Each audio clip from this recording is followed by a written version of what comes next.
성도 여러분 환영합니다. 6월 20일 우리 토요일 아침입니다. 우리 아침 기도회 때 잠시 나눴던 말씀을 저희들이 나누려 합니다. 오늘부터 우리 요나서가 시작되는데요. 요나서는 우리에게 굉장히 친숙하죠. 그 줄거리도 또 우리 주일학교 시절부터 좀 너무나도 참 재밌고 드라마틱하고 또 반전이 있는 그런 줄거리가 있죠. 요나서의 전체 주제는 하나님의 그 구원과 사랑이 보편적이라는 겁니다. 그 이스라엘 백성에게만 국한된 것이 아니고 당시 그 원수 나라였던 침략 나라였던 이 아수르 수도 니느웨죠. 그 나라 백성에게까지 가서 하나님의 회개와 하나님의 사랑을 그렇게 전하라고 회개를 전하라고 얘기하죠. 거기에 대해서 요나 선지자는 사실은 이해할 수 없었어요. 요나 선지자가 그런 원수들, 그 이방인들에게까지 가서 하나님의 회개를 전하라는 것에 대한 그 하나님의 말씀을 요나가 거역합니다. 그리고 그는 계속해서 동쪽이 아니라 반대편 서쪽 다시스, 오늘날로 치면 스페인이죠. 그 반대쪽으로 계속 그가 가게 되는 것입니다. 요나서는 이 문학적으로 보면 굉장히 좀 해학적이기도 하고 그리고 좀 우스꽝스럽기도 하고 한 그런 요소들이 제법 많습니다. 예를 들면 하나님의 선지자, 하나님의 말씀을 전해야 되는 선지자는 계속해서 하나님의 얼굴을 피하고 그리고 하나님의 말씀을 듣지 않아요. 심지어 그는 도망치는 다시스로 가는 배 밑창에서 잠을 자죠. 그런데 어떻게 보면 이방인 이 선지자는 오히려 깨워서 하나님께 기도하라고 얘기하는 또 그런 장면들이 나오게 됩니다.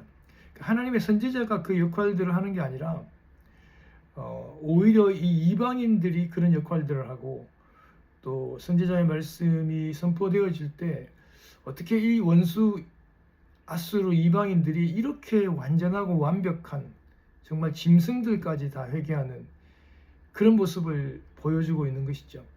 하나님께서는 이런 좀 해학적인 부분들을 통해서 우리 믿는 이스라엘 백성들과 또 그리고 믿는 우리 주의 성도들에게 계속해서 이렇게 돌려서 어쩌면 더 강하게 이야기하시는 부분들이 있는 것이죠.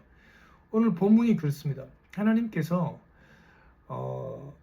너는 일어나서 2절에 보면 큰 성읍 니느웨로 가서 그것을 향하여 외치라고 회개를 선포하라고 얘기하는데 3절에 보면 요나는 계속해서 여호와의 얼굴을 피하고 달아납니다. 니느웨로 가지 않고 반대편으로 다시스로 가는 배를 타게 되죠. 그런데 하나님께서 어떻게 하십니까? 폭풍우를 줍니다. 풍랑을 만나게 해서 배가 완전히 깨어지게 됩니다.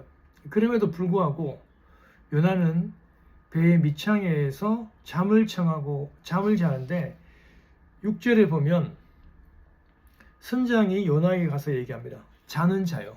하나님의 선지자를 향하여 잠자는 자요 이렇게 얘기합니다.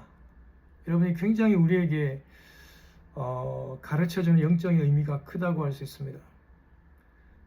하나님의 말씀을 맡은 자지만 예수 그리스도를 믿는 자지만 그 본분에 그리고 하나님의 그 목적에 부합하지 못하는 일들을 하게 되면 이런 소리를 듣고 있는 것이죠. 목회자인 제가 제일 참 뜨끔합니다. 목회자가 그 역할들을 감당하지 못할 때 이런 소리를 듣는 거죠. 잠자는 자요. 어쩌면 우리 성도들은 이런 소리를 참 들어서는 안 될 것 같아요. 그죠? 자는 자요. 어찌미냐. 일어나서 내 하나님께 구하라. 지금 하나님의 선지자가 입장이 완전히 바뀌었어요. 이방인들에게 이런 소리를 듣고 있는 겁니다. 일어나서 내 하나님께 구하라. 혹시 하나님이 우리를 생각하사 망하지 않게 할지 모른다. 그러니 기도하라. 이런 소리를 듣게 되는 겁니다. 그리고 제비를 뽑죠. 제비를 뽑고 그 마지막에 요나가 제비에 뽑히게 됩니다. 여러분, 우리 믿는 자가 하나님의 그 사명들을 피하여 어디를 간다 한들 하나님의 그 손길에서 피할 수 없는 것입니다. 사실 모든 사건의 일말들이 다 드러나게 돼요. 풍랑이 일어나게 되고, 또 그리고 제비를 뽑게 되고, 또 제비의 요나가 뽑히게 되고, 어떻게 이 배를 타게 되었는지, 또 어떤 민족인지, 뭐 어떤 나라든지 생업이 무엇인지 다 드러나게 됩니다. 그리고 요나가 사실은 정직하게 이 모든 것을 실토하게 돼요.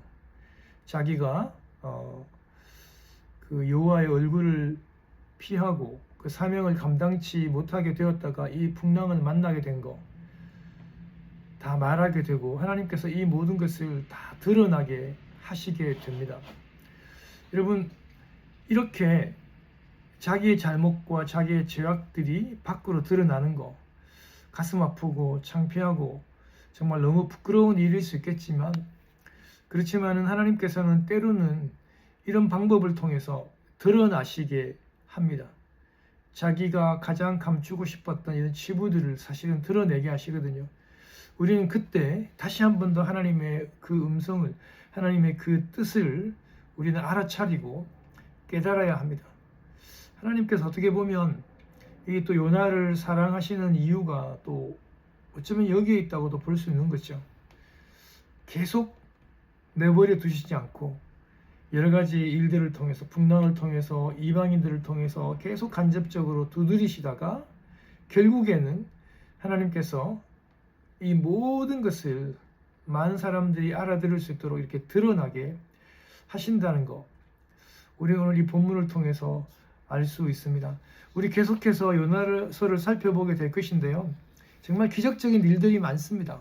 큰 물고기가 요나를 삼키고 또 그 뱃속에서 3일을 있게 되고, 이 모든 일들이 실제적으로는 이해가 잘 되지는 않을 수 있으나, 저는 개인적으로 이 모든 사실이 저는 역사적인 사실, 그리고 현실이라고, 있었던 역사적인 사실이라고 믿습니다.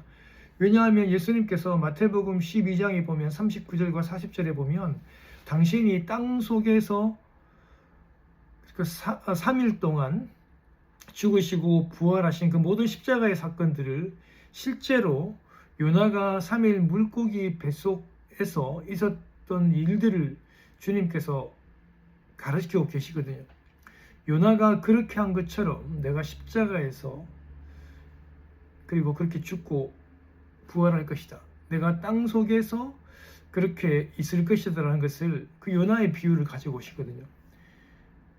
그것이 역사적인 사실이기 때문에 주님께서 또한 사실 그 비유를 드시고 그 예를 드시고 계시는 거거든요.